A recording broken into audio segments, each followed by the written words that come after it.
શું મોક્ષ માત્ર પૂજા કરવાથી મળી શકે?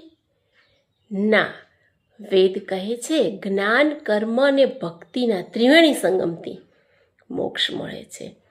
ગીતાજીમાં પણ 3 યોગ બતાવ્યા છે: જ્ઞાન યોગ, કર્મયોગ અને ભક્તિ યોગ.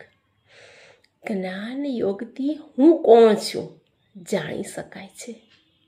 કર્મયોગથી કેવા રસ્તે જવાથી મોક્ષ મળી શકે તે બતાવ્યું છે. જ્યારે ઉપાસના યોગ શીખવાડે છે ઈશ્વરની નજીક કઈ રીતે જઈ શકાય. જ્ઞાન કર્મ વગર અધૂરું છે. કર્મ વગરની ભક્તિનું કોઈ મૂલ્ય નથી. કર્મ વગરની ભક્તિ કોઈ મૂલ્યવાળી છે જ નહીં. ભક્તિનો રસ્તો આખરે જ્ઞાન સુધી લઈ જાય છે.